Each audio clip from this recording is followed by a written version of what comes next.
It's the Farmer to Farmer podcast, episode 90, and this is your host, Chris Blanchard.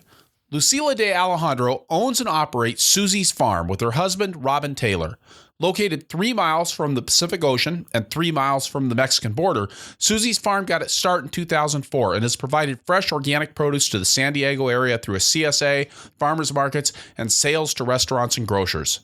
As a 70-acre urban farm, Suzie's farm provides a rare blend of tractor-scale farming just minutes from the urban core, and Lucila and Robin leveraged their geography and scale to grow rapidly as the local food scene in San Diego took off. But when that local food scene leveled off, they were faced with making hard decisions to save the farm and their relationship. Lucila shares the process they used for making those hard decisions, including a technique with the acronym POEM, POEM. You'll have to listen to the episode. We'll get into it. We also dig into how she and Robin have created a loyal workforce that carries Lucila's energy and enthusiasm out into the community, how they use farm tours to engage the community and build their customer base, and how vegetable farming actually works in the Mediterranean climate of San Diego. Suzie's got a ton of passion, and she brought it all to this conversation. I think you're going to enjoy it a lot. I know I did. The Farmer to Farmer podcast is sponsored by Vermont Compost Company, founded by organic crop growing professionals committed to meeting the need for high quality compost and compost-based living soil mixes for certified organic plant production. VermontCompost.com.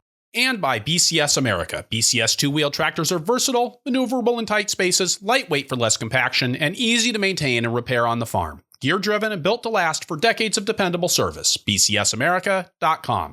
Lucila de Alejandro, welcome to the Farmer to Farmer podcast. Oh, Chris, thank you so much for having me. It's truly my joy to be here and share this with you. I love it. Thank you so much. You're welcome. I'd like to start today by having you tell us a little bit about the farm, kind of give us the lay of the land for Suzie's farm. Where are you located? How are you marketing your produce? How many vegetables are you growing? Kind of all that stuff that you talk about to other farmers about. Absolutely. Well, I do a lot of tours on the farm. My favorite thing to do on the farm is to bring people to the farm and walk them around so that they can see where their food comes from. And the first thing I always ask them is, where are you? And it's kind of a funny question. They don't always know how to answer. And what I tell them is that they are in San Diego. We are located 3 miles north of the border of Mexico, and you can see the border of Mexico from our farm. It's the Tijuana River Valley is where we are located. And originally that area was called San Isidro, and I'm originally from Mexico. I'm Roman Catholic, and so San Isidro is the patron saint of farmers. So that whole area, of course, we know from our history that river valleys have always been the most fertile, richest soil. And that's where we as human beings, the human beings that we are currently in our evolution, that was such a powerful place of our evolution, this fertile, rich soil. So we're in San Diego. You can see Tijuana from the farm. It's the busiest international border crossing in the world, is the Tijuana-San Diego border crossing. And we are also located west of the Interstate 5. So we're about 3 miles from the ocean, the Pacific Ocean. I like to joke with our clients when they come down to the farm, you are on the most southwesterly farm in the contiguous United States. Congratulations, you can cut that off your bucket list. Good, right? I like it. We're also about 1.5 miles from the Tijuana River estuary. So we're in this really interesting area, migratory pattern for birds as well, because we're close to the ocean. We're right where the southernmost tip of the San Diego Bay is. So again, about 1.5 miles from the southernmost tip of the San Diego Bay and just north of the Tijuana River. So it's a really interesting area because we're an urban farm. San Diego County is ranked number 16 in the United States for organic farms, mostly citrus, mostly avocado, and mostly floral. Lots of flowers come from San Diego County. But we are a USDA certified organic vegetable farm. And we grow over 100 different varieties of fruits and vegetables. You know, we like to say everything from arugula to zucchini. We do you-pick events because we're an urban farm. We have neighbors literally on the north side of our farm that are in subdivision. And we're in San Diego, which I think is ranked number 3 in the state of California for population. So we're of the people and near the people and with the people. Something that's interesting, you said you're an urban farm. Mm-hmm. A lot of times urban farms are micro farms, but you guys aren't farming on a micro scale. No, we're not farming on a micro scale at all. We did start on a micro scale, just 1 acre. We were farming of a 3-acre property. But pretty quickly, I realized that we would not be able to have the kind of impact. The vision that I had for Suzie's Farm from the beginning was that I wanted to feed our community. And at the time, I defined that as San Diego County. San Diego City proper is about 1.3 million people, and the county is about 3.5 million at the last census. So I really had a pretty big vision, but I wanted to be local, right? I mean, not just in the term because it's a cool or hip term to say local, but because I wanted that community feeling, the feeling of all of us, all of we living beings in this area being nourished from this area, and the food being one aspect of that. And again, I'm passionate about getting people down to the farm so that they can see that for themselves, because it's not just the food that nourishes the people, it's that space, the air. Really, it's the space. When you're in a city, it's cars, it's traffic, it's density. You're surrounded by especially in San Diego, people are right on top of each other. And the farm, the 2 properties that we currently farm combined are about 70 acres. So when people come for tours, they step out of their car, they walk out onto the property, and you can see the visible exhalation and the letting go of everything that the city can burden you with. All the things that you carry with you are released when they get to the farm. It's very powerful. And it's something that I want to talk about as we go on, because you guys do a CSA program, you do farmers markets. Are you also selling to restaurants? We do. When we first started, I was going very scattershot. I'm like, who wants to buy what we got? I got some great stuff, and I want you to have it. It's amazing. And we would go to restaurants, and I would meet with the chefs, and I would say, I'll grow for you. Here's a catalog. Tell me what you want. I'm excited. I was a newbie, and I still feel that way. I would still grow for any chef who had a passion and wanted to feed his or her clients the same way that we want to feed them, not just feeding them, but nourishing them. I'm really devoted to that. But ultimately it comes down to the money, and people don't want to spend their money that way, at least not enough people to cause a tipping point. There was a period in our history, we started in January of 2009, just to put it in perspective, where that became, the city of San Diego was inflamed with that. Restaurants, chefs, the population. City of San Diego went from about 12 farmers markets to 45 farmers markets in a yes, it was, like I said, an inflammation. It was an explosion. People wanted it. And every small community within San Diego, right, because everyone wants to, you're not just a San Diegan. You are from North Park, or you live in Pacific Beach, just to give you some ideas of different communities. Everyone wanted their own farmers market. They wanted to be able to support it. So there was tremendous growth, and we grew along with that. And that has since, unless you keep putting logs on a fire, that has started to die down a little bit. So we've lost a lot of our chef population, in fact. They've come to San Diego. I think there were a lot of passionate chefs in San Diego, a lot of really passionate restaurateurs that wanted to create something, and it was being creative.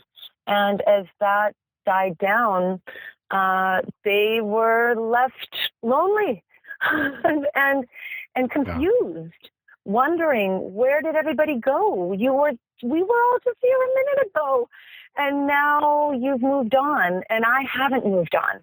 And now a lot of those chefs have moved on, and a lot of the talented chefs have left San Diego and have gone to cities where they were able to sustain that, or the culture of the city was better able to support that. When we were talking before the show, Lucila, you told me about getting started on the farm in 2009 and then kind of how the farm grew. We were talking about how many acres are you actually farming. Maybe you could run over that again for us. Absolutely. Absolutely. It would be my joy. So when we started, we were just on 1 acre, and it was me and me and me and the mouse in my pocket, right? It was the royal us, me, myself, and I. I was doing all the seed selection, all the planting. Everything was by hand, making all the rows by hand, planting everything by hand, staking everything by hand. And on 1 acre for one person, that's a substantial amount of work. So we she found us, wanted to work on a farm. And this woman ended up becoming our farm manager, Ellie Sherman. And she really was a gift from God or the universe or whatever you would like to attribute that to. And she started working at the farm. And for those first few months, it was perfect. You're planting, you're waiting for your production to increase and to actually see the fruit of your labor. And when it started to get close, I turned more of the farming over to Ellie, and I became the mouthpiece and remained the mouthpiece for the farm. And this is when I began to get into farmers markets, grow the CSA program, promote the CSA program, go to chefs, show our product, go to wholesalers. And pretty quickly, as I said, I realized 1 acre wasn't going to cut it. I desired that bigger audience so that they could understand more about their food, and really more about the component of the food being the energy. You know, if you are what you eat, then what you eat matters. And when you eat food that has been loved, has been cared for, has been attended to, watched over, then I believe you feel that way, that food really changes you on a cellular level. So your food is energy, you consume it, and then that becomes the energy you put out in the world. So when you eat well, you feel well, and then you act well. And then the people around you become well as a result of the interchange of your energy with them. And that really became the piece that I started to grow. So then the farm went to 3 acres. And then we were offered 100 acres. Now, this is all within a 6-month time period.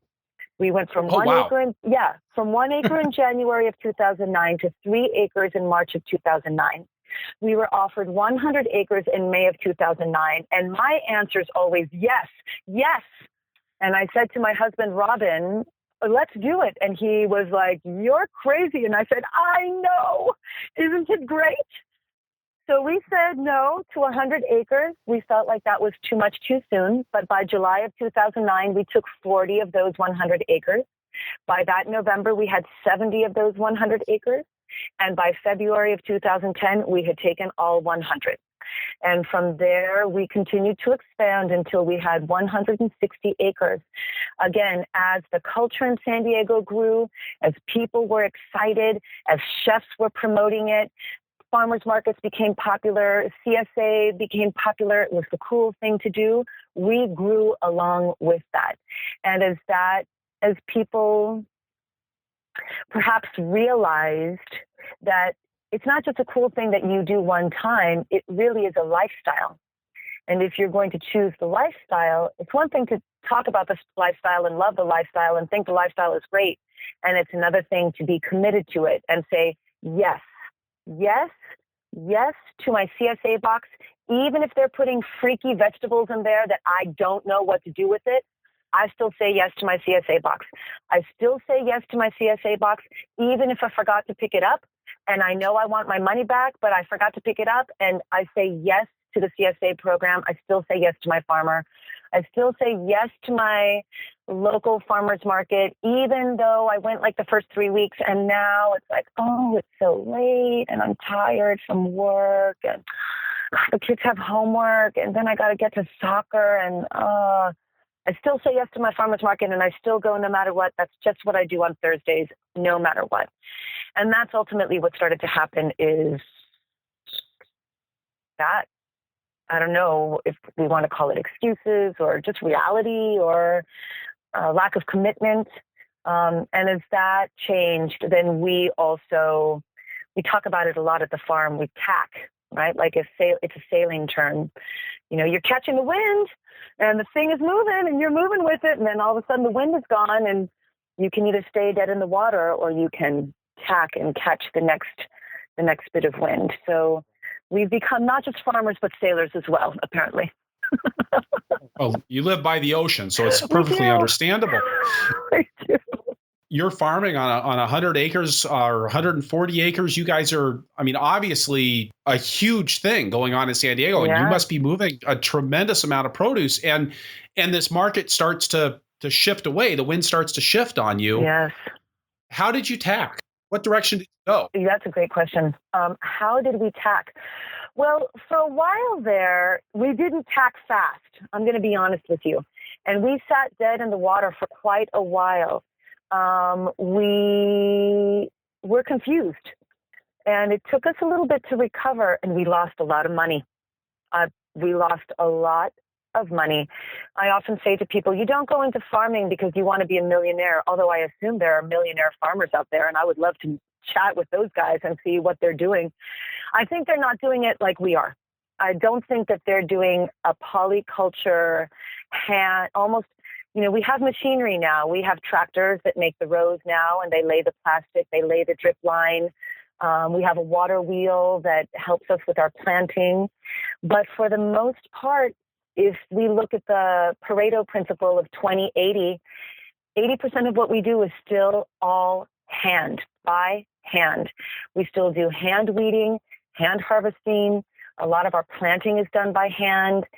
Packing is mostly all field pack.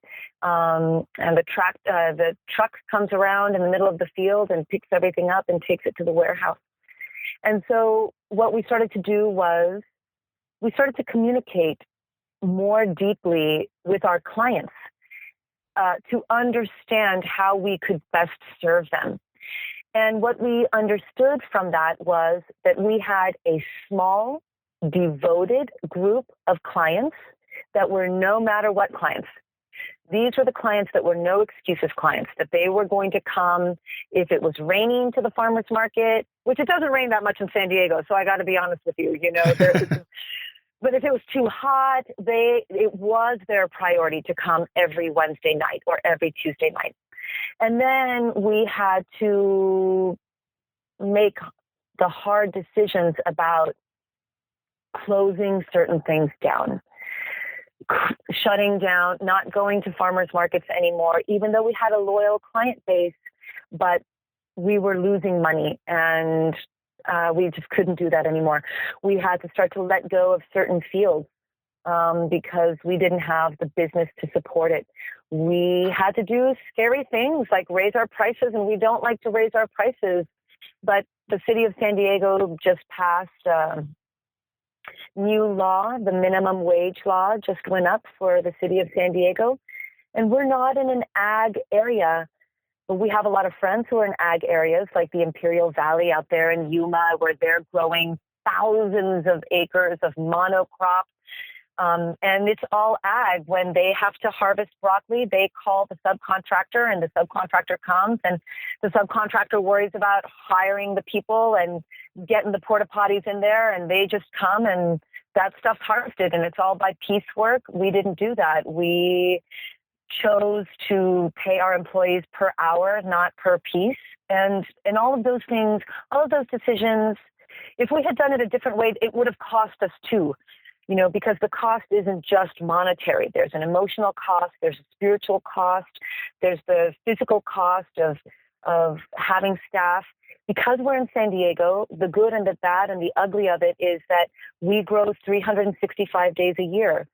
So we often think of our farmer friends in places like Wisconsin or Vermont, and we think, it must be so nice. They get time off for good behavior, like it snows. You can't farm there. I wonder what that would be like to just recover from a strenuous season and dream over the winter when those seed catalogs start coming in.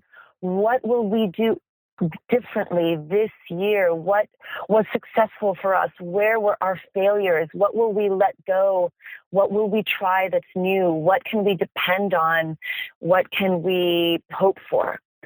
And for us, there's no rest. There is no rest. And I'm sure there are my other farmer friends out there who have a temperate, they grow in a temperate zone and they also don't have a rest. And again, that's exhausting in a different way. Emotionally, that's exhausting to feel like you never get a break. Or if you decide to take a break, the farm is still happening. And could something be happening on the farm? Yes, of course, something's happening on the farm. Could there be a crop failure? Yes, of course, that could happen. Or, there's a heat wave, or we've been in a drought for a million years. So our soil is really in bad shape right now because the water hasn't come and leached all the salts and everything out of the soil. And so that's ways that we've had to tack, that drought. We thought we were going to get an El Nino last winter. We were so excited. It didn't happen. Okay, so now what do? We have to let a few more acres go because our production quality is down because of things like the heat. And so we closed farmers markets, which means that we lost some CSA clients. We're not doing so many wholesalers anymore. We've reduced the number of restaurants that we go to. So those are some of the ways that we have tacked. So you talked about how we do things out here in Wisconsin, right? You farm all summer, and then in the wintertime, even if you're doing a lot of season extension, there's still some relative downtime to kind of pause, evaluate, and reflect and plan for your changes. Well, you guys are farming 365 days a year because you don't get. My understanding about the climate in San Diego is that it never gets too hot to grow vegetables, and it certainly doesn't get too cold to grow vegetables. How did you guys do the planning for managing the downsizing of your operation? Because that's a huge decision and something that I think goes against a lot of people's guts, right? I mean, bigger in and bigger in and bigger in and bigger in is an easy thing to do, but saying, "Hey, we're gonna shrink this and make it sizable," is difficult emotionally. But it's also a pretty difficult intellectual exercise to do too, to say, I'm going to give up the money from that farmer's market. I'm going to pull off of that delivery route. How did you guys do that in the middle of everything going on? Oh my gosh, Chris, you sound just like Robin, my husband, my partner. That those conversations take a season and multiple seasons. And it's happening concurrently to watching your sales figures go down and having to lay off your staff. Oh my gosh. There are few things as heart-wrenching as laying off your staff. At the top of our game, we had 138 employees. And I used to say that with a tremendous point of pride. And I still do say that with a tremendous point of pride, because we as a community, not just the farm cannot exist without the community. That's the whole point of community-supported agriculture, right? The community supports the agriculture, and the agriculture supports the community. So it's this beautiful cycle that runs back and forth, and one doesn't stop and one doesn't begin. So to be able to say we have 138 families that we're helping them with their house payment, or they're putting shoes on their children's feet, or if those children are getting piano lessons or car payments. I mean, that was huge. So then to lay people off, was excruciating. That has been excruciating. And the thing about the farmers markets too is that's cash in hand. That is cash in hand. And that's pretty powerful to be able to walk away from the farmers market. Even farmers markets where we were only bringing in $300. And I promise you, we were spending more than $300 to get there. But seeing $300 cash in your hand felt like something. It felt real. PayPal, credit card payments on my CSA, that looks real when I look at my bank statement, but cash in hand feels real the way that when you pull that strawberry off the vine, off the plant, and you bite into it, and you're tasting the juices, and you're crunching on those seeds, and that flesh is bursting in your mouth. That's the fruit of your labor. All the worry, all the preparation, I love the word that you use right now, evaluation. All of the attention, the concern, the desire, the hope, the prayer to grow this thing. Now I'm not just talking about the plant, I'm talking about the whole enterprise. And then it doesn't turn out the way you thought it would. And how many crop failures, how many, to my farmer friends out there, how many times has had that happen to you this season? That you planted something and you had an expectation. You calculated this row I'm going to plant this many plants on this row, and my yield from this plant times this, so much math, right? Over this growing season, this production season, I'm going to harvest off of these green beans for 6 weeks, and this row is 150 feet, and I'm going to have 2 per 12 inches. That's this. Okay, off of this acre, I'm going to make whatever, $40,000. I'm going to yield $80,000, and then it ends up being $6,000, or they didn't take. Oh, that's my favorite. I didn't get the germ I thought I would. Okay, it's still early enough. Get back in there and plant again. Maybe it wasn't the seed. Maybe it was the critters. Maybe it was the heat. Maybe, there's just so many variables. And so I have to be honest, you have to do a lot of personal development. You've got to learn to not take it personally. It's, man versus nature, if we remember that from our literature classes in high school, right? It's like, it's man versus man, it's man versus self, it's man versus God, and it's man versus nature. It's like, okay, it's not me versus you. That's just the way it goes. So there's a lot, you have to get really comfortable with uncertainty and really comfortable with, you can do all the calculations in the world, but until you are pulling up the black plastic from that field, and until you've pulled up the black plastic and the black hoses and the tractor has gone in there at the end of that production, you just don't know how it's going to be. You don't know. You can't guess if you're going to have a heat wave out of season in February that's going to make your strawberries go sooner than you thought. And you had a 6-week strawberry picking festival planned for April, but your strawberries are coming in February and you don't have anything in April. And your clients are mad because they came to pick strawberries and they're picking peas instead. You just got to laugh at that and say, okay, next year we're not going to call it a strawberry festival. We'll just call it a spring festival. We'll try again. You kind of have to just let go, right? Yeah. You talk about like that farmer's market where you were making $300 at the market. Yeah. So walk me through how you and Robin actually made the decision to pull the plug. Were you guys sitting down and combing through your bookkeeping system? Were you looking at records? Was it just was it just a gut feeling that built over time that market wasn't worth it? It was both. You have a gut feeling at first, and a lot of the costs are soft at least for us. To my farmer friends out there who are more number oriented than we are, or perhaps who have been doing it longer than we have, who have a better system for bookkeeping, I say, God bless you, call me. And also that's because of how we grew so quickly over such a short amount of time. We didn't start with the end in mind. And that has really been an Achilles heel for us. So at first, I'm extremely intuitive. If you do that Myers-Briggs test, I'm an ENFP, which means I'm an extrovert, intuition, perceiving, feeling. Okay. So you get the feeling first. The same way that sometimes you can look at a field and just get the feeling like, something's not right here. The plants don't look robust. The market doesn't look robust. I think farmers are very intuitive.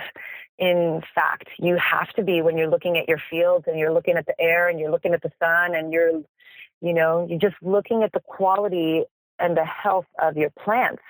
And you just get a feeling like, wow, these look great. And then sometimes you're looking at them and you're like, wow. Oh.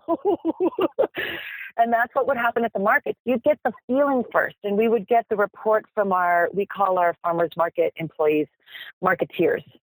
So we would ask the marketeers, because we expanded so quickly that Robin and I were not able to be in the markets. I know for some of my farmers friends that they're able to be in the markets. We made a choice to not do that. We have another farm that we run full time called Sun-Grown Organic Distributors. It's a sprout and wheatgrass farm that my father-in-law started in 1984. And Robin's been working there since he was 17. And I started working there in 1995 when we got married. And so we made a decision that we would attend to the business of the farm on the farm, and we would cultivate, literally and figuratively, marketeers who could speak for the farm, speak about the farm and the vegetables to our clients in the farmers markets. So we would get a feeling, and the marketeers would give us reports. And I think like any farmer, for good, bad, or ugly, I don't know, for me, hope springs eternal. And I just kept hoping that it would turn around, and we would talk to the market manager, and they would be working just as hard for us to advocate for us, and they would be working to really promote the market. And so then you'd have a good weekend, or we'd have comparative numbers. So last year on this weekend, we did this much. So then let's see what our year to weekend average is. And then after a while, you start to look. Then you have a measure. So our food safety manager at the farm, who also happens to be my dad, so we definitely are a family farm. He was in manufacturing and production for the majority of his career in the Silicon Valley doing computer parts. But as I say, it's all widgets. And so parts is parts. And so now instead of computer parts, he does manufacturing and food safety quality control for our produce. And one of the biggest gifts that he gave us a couple of years ago was POEM, POEM. So the first thing that we do is we plan. We plan what we're going to plant. Then the O is organize. You organize yourself, right? You get your seed, all of that. And then you execute. So a lot of what we were doing at the beginning was just executing. And then executing and executing and executing. Because we grew so fast, we weren't necessarily planning or organizing. We were executing. And then the last thing is measure. M is measure. And we were not measuring. And so what started to happen is we started to get better about planning. So then we would plan and have a very short amount of time with the organizing, and then we would execute. And then we weren't measuring. And this is part of the tacking as well, which is why we were dead in the water for a long time. Or maybe not dead. We were just kind of like, trying to see which way the wind was blowing. And after we received the gift of POEM, we've done a lot more measuring. And since then, our bookkeeping and our records, we do a lot more record keeping than we did at the beginning. At the beginning, we were keeping up with demand. And I think that is one of the reasons why that was one of our biggest failures, was keeping up with the demand, both perceived and actual. So that feeling of like, oh, this thing is going, let's keep going, instead of like, okay, this thing is going, let's step out of the river for a second and take a look. Let's look at it before we get back on and get swept away with the current. So we're going to celebrate our 7-year anniversary in January. And I feel like I'm a much better farmer than I was at the beginning because of the failures, the crop failures, the business failures, and the gifts of the failures. The opportunity within every failure is greater than the failure, because that's where the growth is. And so if we look at it from the perspective of we never stop farming, and in Wisconsin you have the winter to evaluate, some days I can experience spring, summer, fall, and winter all in one day. The hope of spring, oh my gosh, we're getting to start again, because you had the death that happens in the autumn. With summer, you're starting to see all the things that you've planted. You're sort of starting to see the fruit of your labor, the robustness of your plant. You can see your production, and you're in that current, right? Like in summer, it's all fruit, and you got to harvest fast to keep up with it. And it doesn't stay for very long. And then in the autumn, things start to slow down, and we're already starting to plant our winter crops. And that slowing down, that's the natural evolution of that shoulder season. And then the winter, where you do that reflection and you allow the death to happen, that failure, and so that you can decide again, okay, here comes that shoulder season of spring again, but with hope and with the dream and the desire and the energy to start again. One of the things that I know from the time that I spent on boats as a teenager is that when you're tacking, the boom of the sail, the piece of wood that holds the sail out, right? It swings really fast. And of course, it's usually located right at head level on the kind of boats that I was on. And so it's easy to get whacked upside the head. And I'm curious if you can share a time when you were tacking and got caught upside the head by the boom. I have gotten whacked upside the head so many times. I had kind of forgotten about it. Like I had forgotten that you get boomed. You get boomed, and I'm so grateful for that gift, Chris. Thank you very, very much. I would say the boom, the two biggest booms that we had were not fast-moving booms. They were kind of slow-moving booms, maybe, where you're looking in another direction and everything's moving sort of very slowly in slow motion. But an object in motion will pick up speed. And so even that slow-moving boom, by the time it smacks you across the head, it's got substantial force behind it. It's a little bit of a blunt force trauma there by the time it hits you. So what happened for Robin and I in the August of 2015 and 2014 is that we had unexpected and unseasonal prolonged heat waves that basically annihilated our crops. Anybody who has farmed for any amount of time in the sprout business, to put it in perspective for us, because we have both farms, in the sprout business, you plant your sprouts on a Monday, and by Thursday, you're harvesting. So if something happens, you can recover pretty quickly, right? Right. You got a 5-day growing cycle. Even in the sprout business, some of our products like our wheatgrass or our pea greens or our sunflower greens, that's 2 weeks. If I plant on Monday, in about 2 Mondays, I'm going to be harvesting. And it's not like that in farming. The only thing that you can recover quickly on is radishes. It's like 21 days If you got a radish failure, you got 21 days to turn that around. Those 2 summers, basically, it was the slow-moving boom. And it was actually, we got smacked a couple times because while the thing is happening, it's really like a slow-mo. It's almost like you can see the thing coming at you, but you can't move out of the way. So you don't know how long a heat wave is going to extend. And especially in San Diego with these, it wasn't cooling at night. So sometimes in San Diego, when it gets hot, it'll get hot like 92 degrees for us, or, in the high 90s. Over 100, in the 90s and in the 100s is unusual for San Diego. We consider it hot when it's about 88 degrees. And because we're so close to the ocean, even if it's hot in the rest of San Diego, it's not as hot by the farm because we have those cool ocean breezes that keep everything moving. And it will be milder, sometimes as many as 10 degrees cooler at the farm. So we had a 6-week heat spell. Everything moves fast when it's hot like that. It literally just burns everything up. So all of our tomatoes, all of our hot season, warm season crops burned.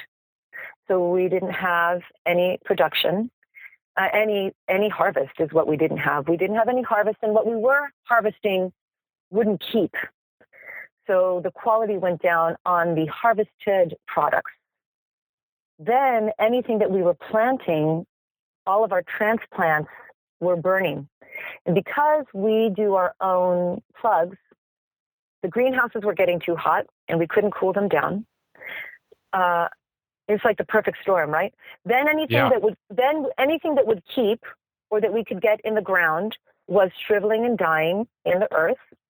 And then anything that got past that, new insect was introduced to San Diego right when we started farming, called the bragada bug. And typically in August or September, right, our shoulder season, what we try to do in the spring is we try to push those winter crops as far as we can, the cool season crops, into the spring as far as we can, and we try to pull the warm season crops into the spring so that we have something to offer our CSA clients. The same thing happens in the autumn. We try to push those warm season crops as far as we can into November, typically, October, November, because we'll still have warm days, but the nights start to cool down and the daylight hours diminish. So those warm season crops will do well, but they don't do as well, right? Because they don't have as many daylight hours. And then we try to pull those cool season crops into September and October, when it can still be too hot for them and too many daylight hours. But we're still, right? Got to do what you can, otherwise you got nothing, literally and figuratively. So those cool season crops that we were pulling closer into late summer, the infestation, the stress on the plant created a weak plant that wasn't able to sustain the heat or the bug infestation. So that boom smacked us, and we had pretty much no product for about 3 months, which means that we had no income for about 6 months. And that Christmas or that holiday season, that winter solstice, we really had to take a hard look at ourselves emotionally and physically, the numbers, and say, can we do this again? And we decided that we would give it another try. We thought maybe that was just a one-off, and we're going to try that again. And we paid for it. We pulled all of our money out of college funds for our twin daughters who were born in March of 2007.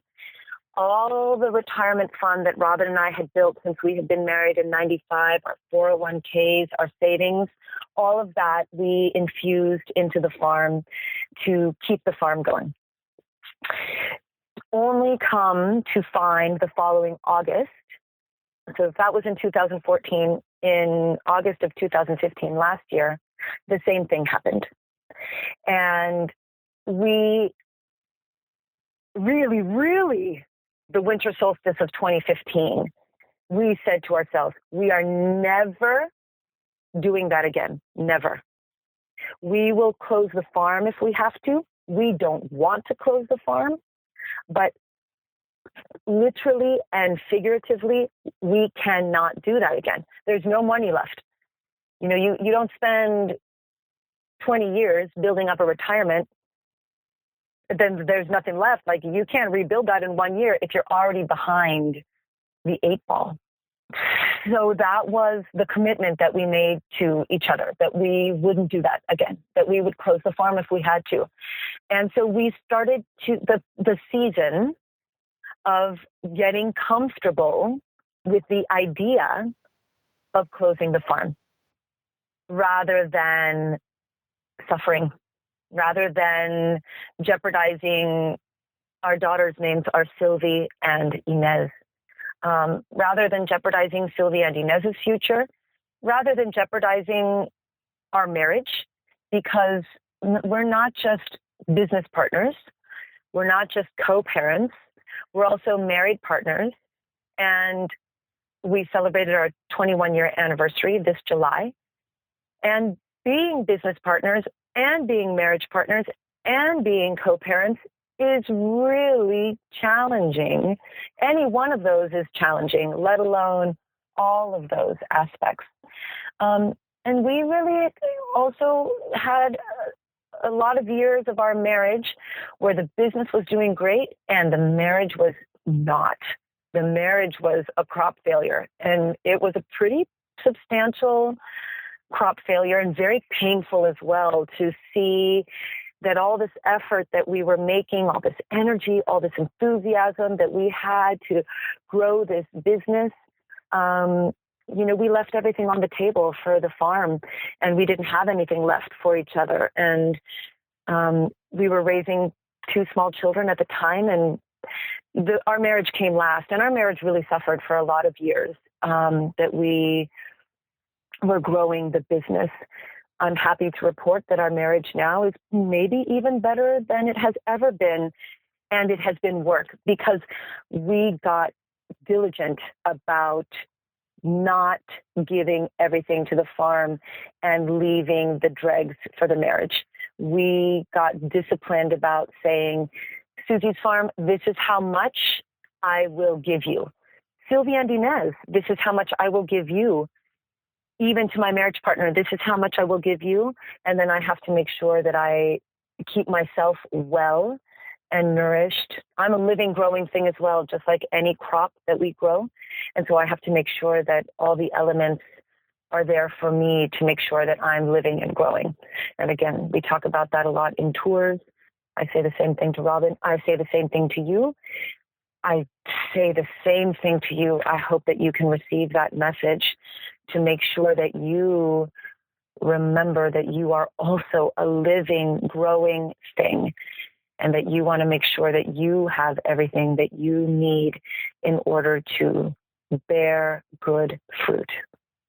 I think it's an easy thing to forget about when you're busy pouring your energy into something that really has your enthusiasm, that is exciting and is growing and is asking for more and more and more, like children and farms both do. It's easy to lose sight of building that productive capacity of doing the things you need to do to actually be able to sustain your health and your involvement rather than just pouring it all in today. Absolutely. Well, we say a lot at the farm that we don't grow vegetables. We grow soil. And if your soil is strong, if your soil is healthy, if your soil is well, the fruit of your labor will show. And that ultimately becomes the thing of you. You are the soil. You are the earth. You are the ground. You are that foundation, that place. And all the other things in your life get planted within you. And then they are the living things that grow also from you. So soil, we know, is a living thing. We know that. That's not just something that that's real. And so if we feed the soil and we nourish the soil and we are you really want to look at yourself just like you look at the soil. What do we know? We rotate our crops. Otherwise, what? If you keep planting tomatoes in the same place, in the same spot, the same ones every year, what's going to happen? Especially tomatoes, man, they're suckers, right? They will just, They will jerk everything out of the soil and they don't care. Boy, tomatoes do not care, man. They're just like, gimme, gimme, gimme, gimme, gimme. Well, what in your life is a tomato that's just sucking it out of you? If it could be your farm too. And so then, yes, that's okay. But then next year it's like, guess what, tomatoes? I'm moving you over here. And I'm going to plant something else over here. I'm going to plant something that's going to give back. I'm going to plant peas or beans or something that will re-nourish that spot, that will give that back. Or what are the plants that are the cleansers, right? What are the plants that are the cleansers? All of your root crops. They get in there and all the gunk in your soil gets leached into those crops. Okay, so looking at you again, your soil, how do you need to cleanse yourself? What's in you that needs to get cleansed? And then we have our plants that are neutral plants, right? They don't suck too much and they don't give too much. Your lettuces, they're just cool. They're hanging out, for example, right? Things like spinach. So again, what in your life? You want to rotate your life too, just like you would rotate your fields to make sure. And even if you don't rotate your fields, let's say you're a monocrop carrot farm. Hopefully you're still doing cover crops. Hopefully you're still doing something in there so that your soil doesn't blow away, something that's giving back a little bit so that when you do go back to plant those carrots or whatever else you're going to plant, there's some substance there. There's something there that's going to give that living thing the lift that it needs so that it will grow powerfully with tremendous energy, that it will then continue to transform and cultivate as it moves forward. Because that's what we are. We are living things, and we need that lift so that we can go out and give it to other people.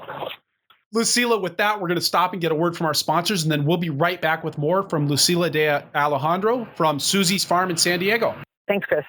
Perennial support for the Farmer to Farmer podcast is provided by Vermont Compost Company, makers of Fort V and Fort Light potting mixes for organic growers since 1992. Founder and owner Carl Hammer got started as an organic vegetable grower, where he learned that quality transplants really mattered and that quality transplants come from quality potting soils. Makes sense. Just like the donkey on their logo, Vermont Compost Company's potting soils aren't glitzy or glamorous. They're steadfast and consistent, stubbornly making certain that your transplants can get everything they need from a few cubic centimeters of soil. And even though it's not all about saving money, Vermont Compost's fall pre-buy program can help you get what your plants need at the best price and the best shipping options. With their full truckloads and shared truckloads program, they organize shipping to other regions in ways that sometimes gets prices down to the level you'd pay right there in the great state of Vermont. Plus, you pay a lower price for the potting soil. To get a quote from Vermont Compost, go to the ordering page on their website, submit the request a quote form. This form also adds you to their mailing list so you stay in the loop on the program. And remember, the donkeys that I mentioned earlier are the real thing, and you get a little bit of donkey manure in every patch of Vermont Compost potting soil. Feed your plants the best. VermontCompost.com.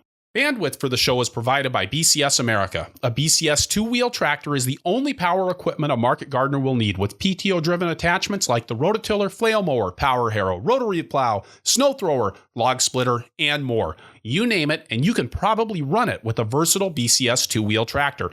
The first time I used a rototiller way back in 1991, it was mounted to a BCS two-wheel tractor, and it spoiled me for life. When you get behind a BCS, you can tell that it's built to the same commercial standards as four-wheel farm tractors. I've used other tillers and mowers, and I spent most of the time when I was using those thinking of how much easier it would be with a BCS. On my own farm, we went through a number of so-called solutions before we finally got smart and bought a BCS. Even though we owned a four-wheel tractor to manage our 20 acres of vegetables, the BCS tackled jobs that we couldn't do with the larger machine, from mowing steep slopes and around trees to working in our high tunnels. Check out bcsamerica.com to see the full lineup of tractors and attachments. All right, and we're back with Lucila de Alejandro from Suzie's Farm in San Diego, California. Lucila, one of the things that struck me as I was looking through information about your farm, I saw it in particular in the reviews on Facebook, everybody thinks your employees are great. And you talked earlier about how you were sending employees off the farmers market. You have people that are working as your ambassadors, as your marketeers. And I love that phrase, by the way. I'm how do you and and you're somebody that's got so much energy and so much passion and so much clear love for what you're doing. How do you get your employees to carry that out into the world with them? That's a great question, Chris. So one of the things that we do is we call ourselves a farmily, a farmily. And I think that has a lot to do with why our employees, first of all, who is attracted to the farm? The farm, the way that I'm talking about the farm, I talk like that all the time. And so even when we do trainings, I'm talking like this with our staff. And I've told them from the very beginning, it's your farm. I tell that to our clients. It's your farm. It's not my farm. I am the steward of this farm. I don't even own the land. We lease it from the county. It's part of a county park of 1,200 acres called Borderfield State Park. Robin and I live in the city. We commute to the farm. It's not ours. And so I say to the staff, it's yours.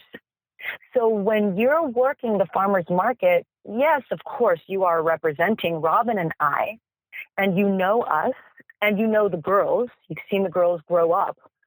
But how would you treat your clients? And that's a pretty big distinction that I have made from the beginning is we don't have customers. We have clients, and we service our clients.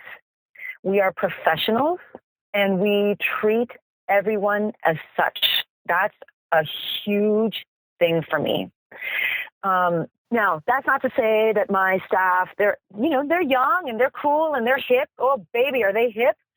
I like to joke with them of, oh, look at that. Hey, that beard, of course, and all that good stuff. And we laugh, and I like to say that I'm the old lady and blah, blah. But they definitely understand who Suzie's Farm is. They are deeply tied to communicating that. And because the farm isn't just the physical act of growing food and selling it, it's not just a transaction. Absolutely not. I'm not saying there are not transactions happening, but it is not solely a transaction. It is, for me, and as such for our marketeers, an exchange of humanity. And that's really one of the things for me that has been lost as we spend more and more time digitally. We think we're connected because I can check your Facebook status and I can retweet your tweet and I can, like your Instagram feed and all of that. But you're not here. I can't see your eyes. I don't know how you feel. I can't see your fear. Now, I'm going to edit this by saying, I know that might be a strange thing to say, but my belief is that most of us humans operate from two places, either fear or faith. You either have hope, you believe that it's going to work out, even when it's terrible, you just know. You know that the world, the universe, everyone collectively really wants what's best, really wants wellness, and we really do want peace, and we want good in the world, and we really are trying and hoping to be that person, that world-class citizen, that projection out into the world.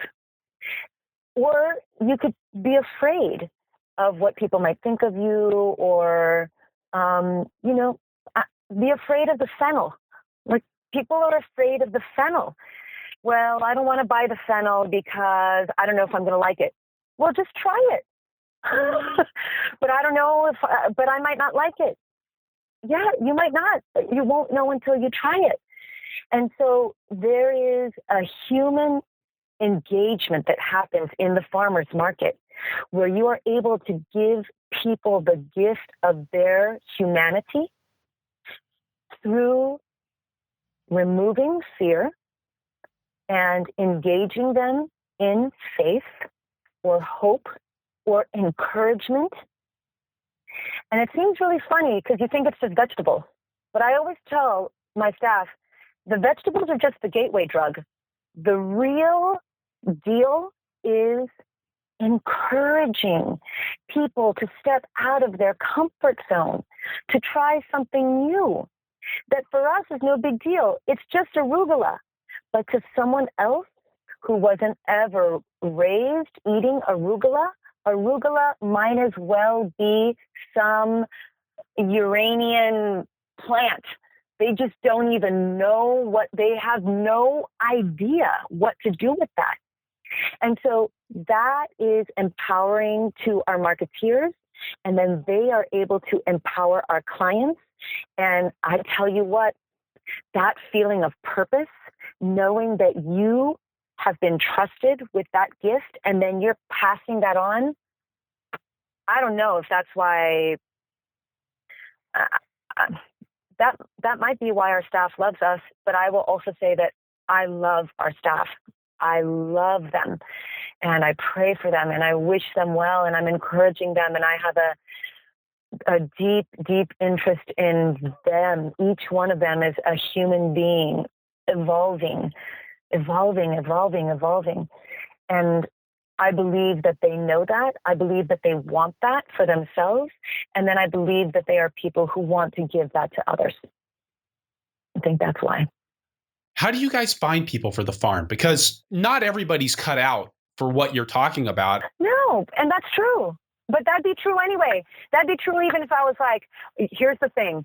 At the farmer's market, they are expected to sell $200 per hour, and we give them these volume incentives, and they've got to make their minimums, and if they don't make them over the process of 4 weeks, then we let them go and we find someone else. What we have is we have year-to-date expectations from the previous year. You know, the thing is like, look, here's what the market did last year and the year before and the year before. So here's what the trend is for this market over this weekend historically. Don't go under that. Now, here's your aim. This is what we do this. Here's your aim. Your aim is 10% more than last year. 10%. So if your market did $450 last year, 10% more is $45. Do you think that you could sell $45 more this year than you did last year? Maybe it wasn't even you, right? Maybe it was somebody else. Well, now that's a measure. And it's not something crazy. I'm not asking someone to sell $2,000 this weekend if last year's market did $450 and the year before it did $420 and the year before it did $250. I'm not asking any kind of crazy expectations. Now your aim is 10, and if you want to blow it out of the water, go 25% on that. So go 25. So if last year it did $450, this year go for $110. Do you think that over the course of 4 hours, if we say that it's $120 over 4 hours, do you think that over the course of 4 hours, you could increase the volume by $30? When you break it down like that, that stuff becomes really reasonable and attainable, and then they become self-motivated and excited. And then we do, internally, we do things like, okay, we're doing a CSA promo. Whoever sells the most gets X. Like, of course, we incentivize them. And the way our markets are here in San Diego, you can't pay commission. You can only pay hourly. So, yeah, how do we find people? We say, Suzie's Farm is hiring. Send in your application. And then we do short phone interviews first. And I can discern pretty quickly in the first 2 or 3 minutes if the person's going to work out. I've hired some people right on the phone after talking. I'm not never meeting them in person. Just talking to them on the phone, I can tell that they're the right fit. I can just tell. And then some people, they look good on paper. They say all the right things in the interview. And then they start working, and It wasn't the right fit. And that's okay too. Sometimes it's not the right fit because the schedule is not a good fit. Or sometimes it's not the right fit because they really, really, really, really, really, really wanted it, but they're overextended or they're afraid to drive the truck. I had to, somebody quit the other day. They wanted it so bad, but they were terrified of driving the truck. Okay, that was easy and unfortunate, but that was simple. So how do you actually communicate those expectations? Is this something that gets written down? Is it going on the paperwork that you're sending to farmers market? Or I'm curious, I'm really interested in the details of this because I think this Sure. is so important, this establishing expectations. Okay. So there's a pretty thorough training that happens up front, and they learn all about the farm. And we encourage them to go on a tour, of course, before they ever step foot in the market. And I encourage them to go on a tour with me, because if they go on a tour with me, even our docents, they have read the farm history, they know the farm history, and even the docents, though they have tremendous liberty, don't have as much liberty as I do. That's just the fact, right? No one is going to have as much liberty talking about the farm or talking about anything as the owner. So there's a pretty extensive training period. And then we have weekly emails that we send to the marketeers that describe the nuts and bolts of that is they get their schedule, they get encouragement. So great job, Little Italy, on last week. I noticed that there was a problem with the canopy and you made it happen, and so proud of you, and great work, Poway, your sales were up over last year, whatever, right? So that kind of thing. So they get shout outs. And then they see their numbers for the upcoming week. The email usually goes out on a Tuesday. And now we're no longer in any weekday markets because the sales were down. So we're only in Saturday and Sunday markets. So then they'll see their schedule for the upcoming week, and then they'll see their number comparison to last year. So Hillcrest, for example, will see that on the first weekend of October last year, they did $2,200 in sales. And so then, okay, your aim above that, and then you're 25% above that. And I should say there's no penalty either. So there's no penalty. When we are doing an active campaign to incentivize them, there is a carrot there, but there is no penalty. There's no you haven't done it for 4 weeks, so you're out. There's none of that. I deeply believe in the evolution of the human being, and everyone's doing the best they can. And some days I'm more tired than others, or I didn't get good sleep, or my nutrition is terrible, and so my performance is down. Now, of course, if they are flagrantly working against the standards, then they're going to get fired, right? I'm not all love, peace, and Afro grease.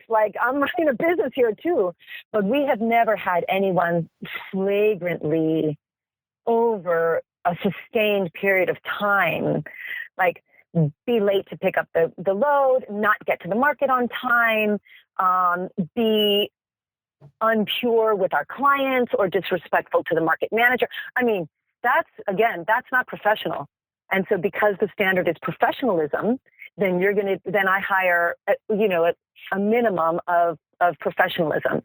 And it's really interesting. The majority of the people that get hired, it's not that that I'm only hiring these kinds of people, but they tend to be college educated or extremely well read, world-class citizens.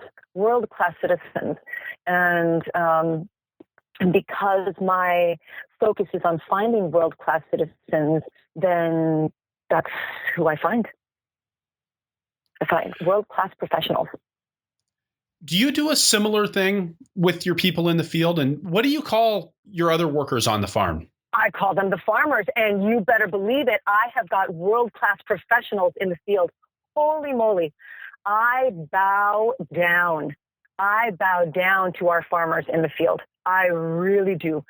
They have years and years of experience. And one of the things that I talked about before is that ability to observe, the observance that happens in the field, and the way that they are able to report and communicate that information to us. It's very humbling, very, very humbling. And it's from everything. It's from everything to how we're planting in the greenhouse, how we are transplanting, how we're staking, the water, our irrigator, the way we water, the way we weed. When to harvest, how to harvest. Absolutely. They are world-class professionals in the field as well. Absolutely. And where are you finding those folks? Sometimes when we're hiring for marketeers and docents, we're asking through our social media. We get a lot of people saying they want to work with us, so they'll just submit resumes. But a lot of times it's word of mouth, both for our field staff and our marketeers. It's word of mouth. And we do have a lot of farmers who come. I just had someone the other day. In fact, I was out in the fields and someone came up to me and was like, "Hey, how's it going?" I was like, "Hey, how's it going?" And they asked if we were hiring. And so then I'll say, "Okay, just tell me about yourself." And the same thing, I can usually tell in the first 5 minutes if it's going to work out. And then I will say, "Well, we're not hiring right now, but put your resume in at the office. And make sure you leave a way that I can contact you." We have a lot of staff come from Mexico. Everyone that we hire is legal to work in the U.S., but a lot of times they live in Mexico. Like I said, you can see it from the farm. So their commute, they just cross the border. It takes them 2 hours to cross because it's the busiest international border crossing in the world. And they can live 10 miles away and it takes them 2 hours to get to work. But certainly very diligent, very devoted. And I think because we don't do piecework, because it's not seasonal, they know that they're in with a company. We offer health insurance to all of our employees. We offer a 401k to all of our employees. Do they all take it? No, but we offer it to them all. And so we treat our staff the way we want to be treated. And I think that has created loyalty. Do they love us all the time? No. Of course not. But I do think I know that I'm humbled by them and I'm devoted to them and I'm advocating for them. And I imagine, or I hope that they have a sense of that. And that's why they come and that's why they stay.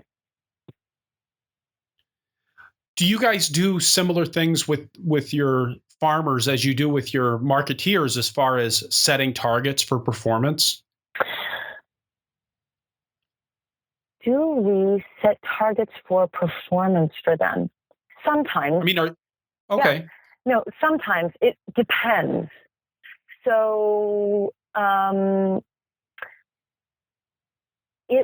again, because of their exposure, by which I mean to the elements, I would say that is less, I would say not as much. So when it's like 105 degrees out or it's 100 degrees out, I mean, they're working 10 hours a day and it's 100 degrees. And how would I like to work in 100 degree weather for 10 hours? How would I like to work for 10 hours when it's pouring down rain in the mud? So the beauty is that's less than 20% of the time because it's San Diego. But there is absolutely an expectation of this order is coming up and it's this many boxes. I mean, they know what needs to get harvested in a day and that gets done. So I guess, but I would say we don't use the incentivizing program with our field staff the way we do with our farmers market staff. And that's causing some inspiration for me, like maybe we should. Maybe that would work with them. That the field staff tends to have the field staff tends to be inspired by different things than our farmers market here staff. Let's put it that way. So something that you've talked a lot about is during our conversation today has been the farm tours that you do. Yes. And if you look on the Suzie's Farm website, there are, farm tour after farm tour after farm tour. And it's clear that it's important to you. Yeah. Can you talk to us a little bit more about how you structure those farm tours and what you want to accomplish with those, as well as some of the pricing that you've got in place on that? Okay, sure. I'd love to. Yeah, I love the farm tours. It's my favorite thing. And having people down at the farm.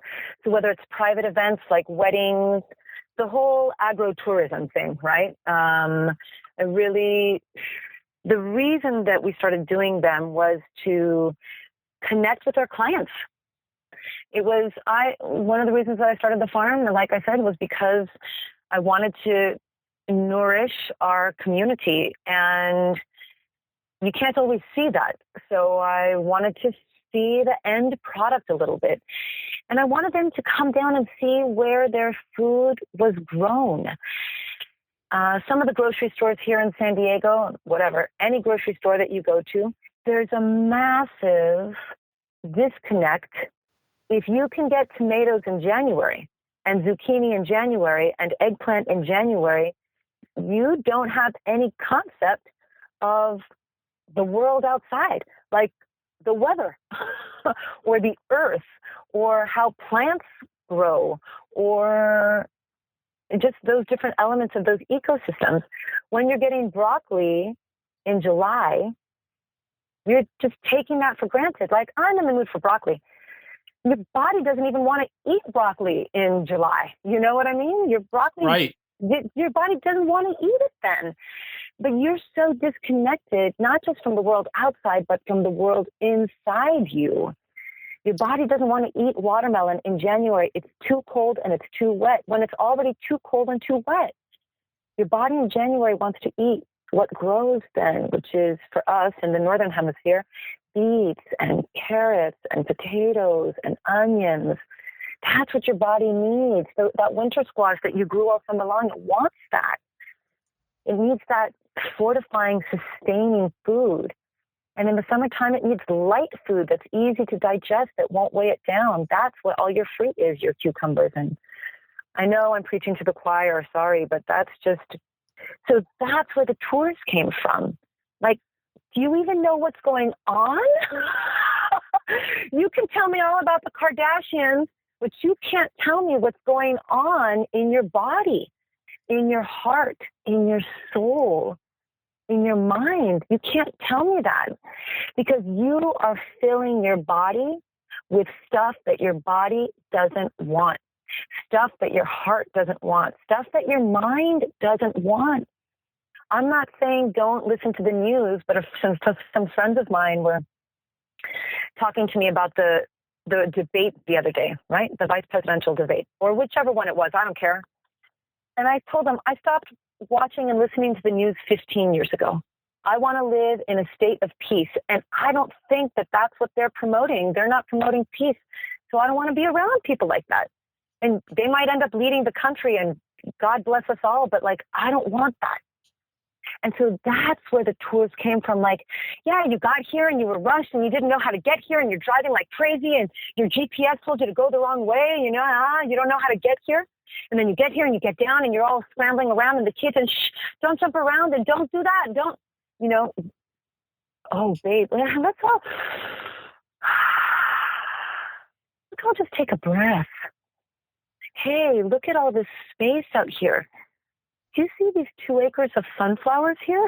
Have you ever stood in front of 2 acres of sunflowers? Now let's walk, not on the sidewalk. When was the last time you walked on dirt, on the earth? I've had kids come down and tell me, when I encourage them to come into the pea rows with me and harvest peas, the kids have told me, those aren't peas. Yeah, they are. No, they're not. Yeah, pretty much they are peas. Come here. Come on.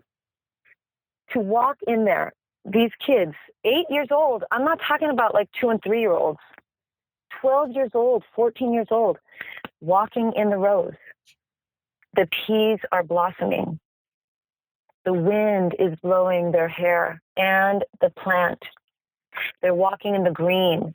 They're calming down. That nature effect is starting to happen to them. Here's a pea right here. They pick it off the plant. They take their fingernail, they run it along the seam, and they open it. The ecstasy, I'm not sure that Santa Claus or the Tooth Fairy are providing the type of surprise and emotion and delight that opening those pots of peas did. And when I saw that, that was in October of 2009. I said to Robin, I was like, we're having tours at the farm. Those kids didn't even know that peas grew out of the ground. They didn't know what the plant looked like. And then you couldn't stop them. Then they were eating their vegetables. It wasn't a fight at the dinner table. I just left them in there for 20 minutes. And then they came running back. These were the same kids, October of 2009. I had invited some friends of mine, right? The farm was still small, to our pumpkin patch, our quote unquote pumpkin patch. We had planted like 4 acres of pumpkins. I've always loved pumpkins. This is really where the tours came from. And like a kid in a candy store with that seed catalog, all these different types of pumpkins, things I had never seen before in my life. Because I grew up going to the grocery store just like everybody else. And I grew up going to the pumpkin patch just like everybody else. And there's the small orange ones and the middle-sized orange ones and the big orange ones. And there's the short, fat, right?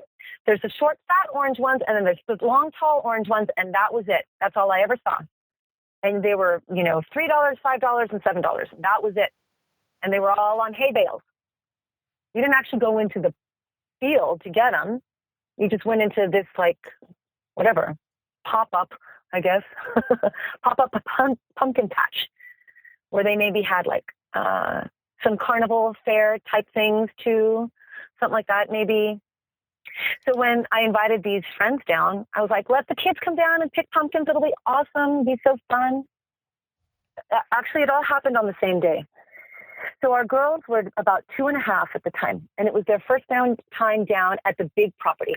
This is when we had gone from 1 acre to 3 acres to 40 acres. And I drove the minivan. The soil is super sandy where we are because we're so close to the ocean. And I got out our youngest daughter, Inez, put her on the ground, and she was like, whoa, they're still toddling. And I got our older daughter, Sylvie, out, and I pulled her out of the car. Sylvie's our nature girl anyway. Pulled her out of the car, set her down in the middle of this property that we call Kiki Town. So Sylvie's there. I want you to be able to imagine Sylvie. She's 2.5 years old. She's got light brown curly hair, big, beautiful blue eyes, and she's like an S. Her body looks like an S as well. So she's just like very soft, and she looks like an S. Inez looks like an I, so she's tall and thin and long. So Sylvie's standing there in the middle of the property, right? Like in the middle of 40 acres, which is in the middle of this big county park, which is 1,200 acres. So she's in the middle of all this space, this tiny little girl, and she's getting her balance. So just the way when we get our balance and we kind of put our hands out to get our balance, she's standing there. Her legs are like straddling a little bit. Her hands are out. And she looks to the west, feeling the breeze come into her face. And then she looks to the east toward the mountains. And she sits down on the ground and she pulls off one shoe and one sock, the same shoe and the same sock. She lies down in the soil, in the ground, and she starts picking up handfuls of soil and she starts pouring them on herself from her head all the way down her body. Handfuls and handfuls of soil, just bathing herself, like baptizing herself with the soil. And I was like, wow. Then these kids come down to the pumpkin patch and they say, where are we supposed to play? And I look around at the 40 acres and I say, wherever you want. It's all yours. just don't go out in the street. They're like, but where's the pony ride? And where's the jumpy castle? Which I'm not disparaging anybody who has that.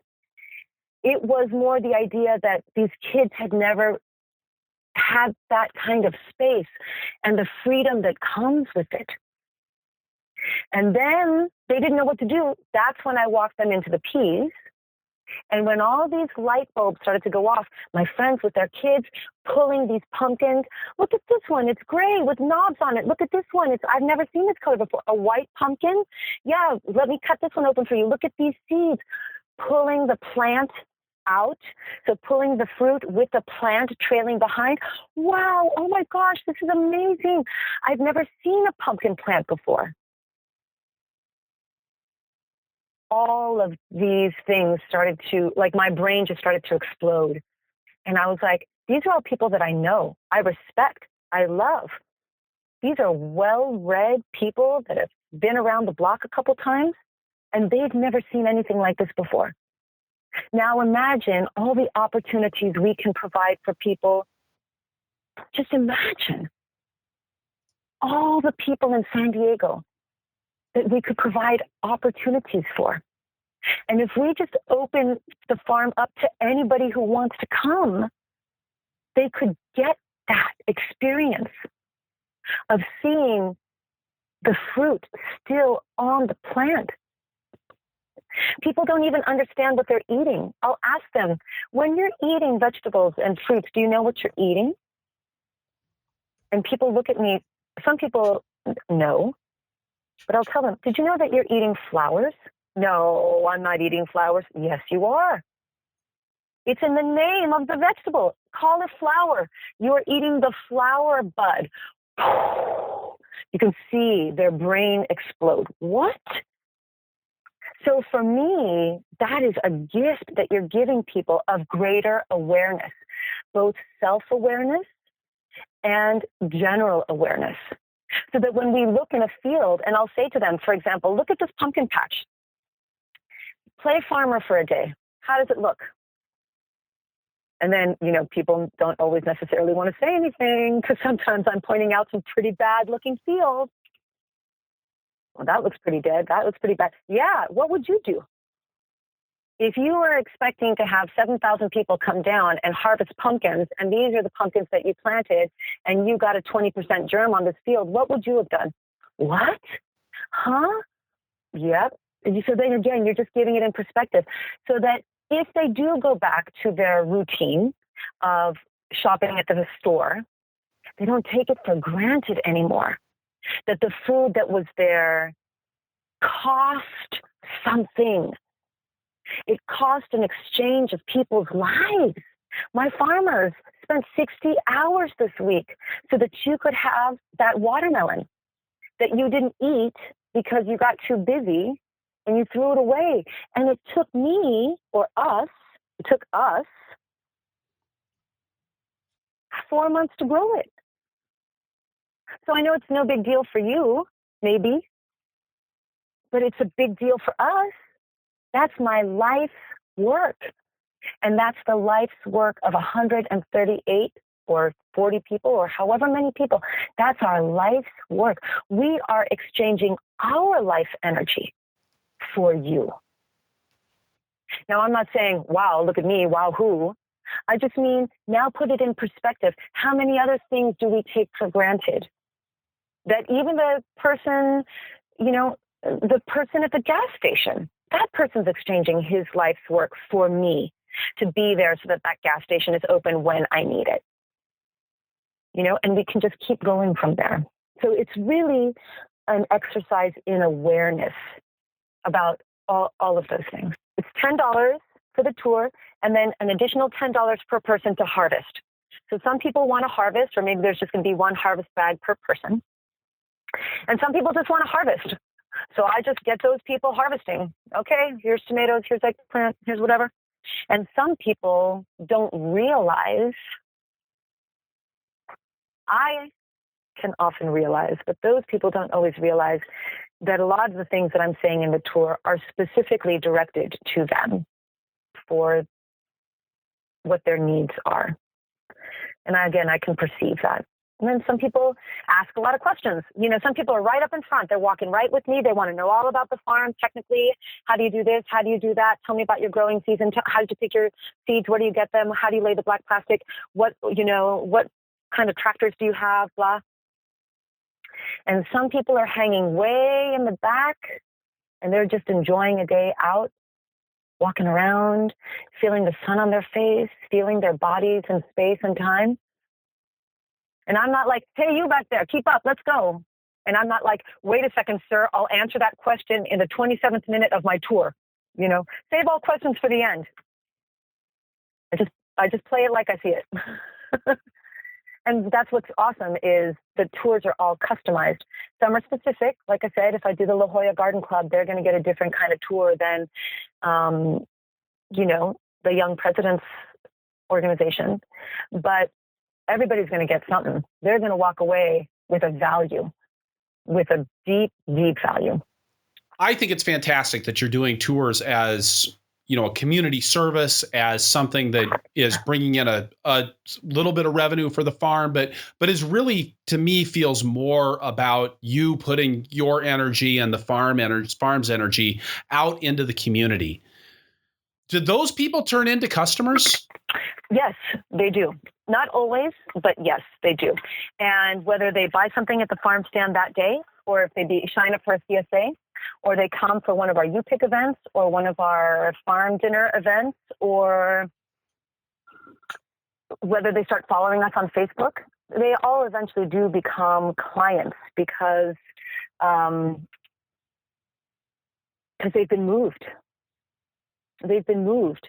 And it deepens the relationship. It's not just a thing out there. It becomes them. It becomes them. The other thing I would say is tours make more money than vegetables.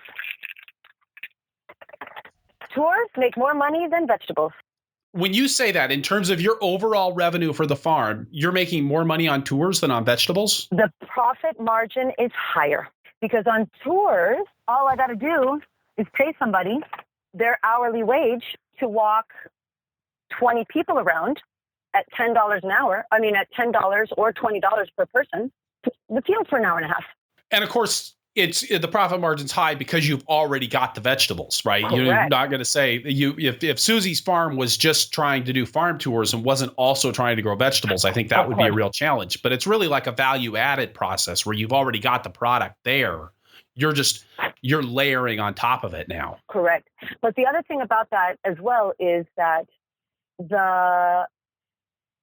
I don't have to grow 170 acres worth of vegetables.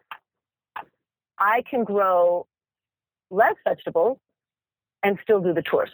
And that's one of the reasons why we pulled back from the acreage is because the cost, the land is expensive, the water is expensive because it's not on a well, it's on city water. So the city water rate that we pay is the city water rate that we pay. It's not an ag rate. Because here in San Diego, the water district of San Diego is not obliged to provide water to agriculture. Their mission, their obligation is to provide water to the citizens of San Diego. And so if you choose to be on an ag rate here in San Diego, as soon as there's a drought, your water, you're the first to get cut. Now, San Diego is currently, and the state of California is currently experiencing an 8-year plus drought. And I don't know how it is in Wisconsin, but you can't grow food without water. And it doesn't fall It's true here too. Yeah. It doesn't fall from the sky here in San Diego, so it's not free. Our ecosystem here is like the Mediterranean, Australia, Chile, South Africa. We've got that Mediterranean zone. So we have short, wet winters, long, dry summers. It's temperate. But again, we were expecting an El Nino last year, and our friends and family were like, oh my gosh, what are you going to do? And I was like, I'm so excited. I can hardly stand myself. We're finally the reservoirs are going to go up. The soil is going to get great. So anyway, my point is it's expensive to grow here. So that's what we're looking for right now is the tipping point. What is the least / most that we can grow, the most cost effective, and still and turn a profit? That's what it boils down to. We're all trying to make some money. But at any rate, the tours have the highest profit margin. Yes, because the fields are in production. But, when we had 170 acres and I was trying to cover the tour in 170 acres, our clients didn't want to walk 170 acres. I like it, but they don't like it. That's great. So on that note, Lucila, I'd like to turn to our lightning round that we do at the end of the show. Oh my God. Yeah. Okay, you ready? All right. What's your favorite tool on the farm? My hands. And your favorite crop to grow? My favorite crop is blue Scotch kale. Blue Scotch kale. Yep. Okay, so I'm a kale snob, right? Because I live in Wisconsin, and it freezes and it gets cold. And some of the best kale that I've had is stuff when I used to snowshoe to my upper fields when it was 30 below, and crumble the leaves into the bag, because you couldn't actually pick them out of the plant. How do you get kale to taste any good at all in San Diego? It's one of those things. It's like I don't have a point of reference because I've never had snowshoed, crumbled, snowy kale. And I promise you, Chris, all the kale that's in the grocery store is not snowshoed, crumbled kale either. That's all kale from, a lot of it's from Mexico or from the Imperial Valley or from the Salinas region, right? Here in California. That's right. And so I don't have anything to compare it to. Now, I will tell you, and I tell our clients too, for example, our carrots are better in the winter. Do we grow carrots in the summer? Yes. Are they fine? Yes. Are they sometimes even good? Yes. But our clients want carrots. And so they're willing to tolerate, quote unquote, homegrown, fine carrots that were driven from San Diego as opposed to shipped from somewhere else. The other thing is the same with the kale. Like, I don't have anything to compare it to, but I know that it's better when we have frost down here as well. And so is our cabbage. It's all better in the winter. We don't grow it in the summer, I'll tell you that for sure. And finally, Lucila, if you could go back in time and tell your beginning farmer self one thing, what would it be? Don't despair. Don't despair. It's all going to work out, and it's not in your hands anyway. So relax and do your best. That's all you can do.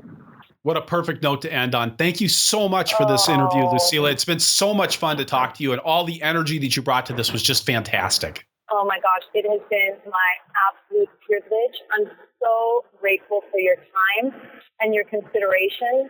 It's been my joy. Thank you so much, Chris. All right, so wrapping things up here, I'll say again that this is episode 90 of the Farmer to Farmer podcast, and you can find the notes for this show at farmertofarmerpodcast.com by looking on the episodes page or just searching for De Alejandro. That's DeAlejandro. I'm going to say it again. DeAlejandro. Remember that you can support the show by going to farmertofarmerpodcast.com/donate. I want to make the best farming podcast in the world, and you can help. Whether you're supporting the show on a monthly basis through Patreon or showing us your love by leaving us a review on iTunes or Stitcher, your support makes a difference. Thank you so much. You can get the show notes for every Farmer to Farmer podcast in your inbox by signing up for my email newsletter at farmertofarmerpodcast.com. And also, I would ask that you head on over to iTunes, leave us a review if you enjoy the show, talk to us in the show notes, tell your friends about us on Facebook. We're at Purple Pitchfork on Facebook. Your reviews and your referrals make a huge difference in our ability to reach out to a growing circle of listeners. Thank you so much for listening. Be safe out there and keep the tractor running.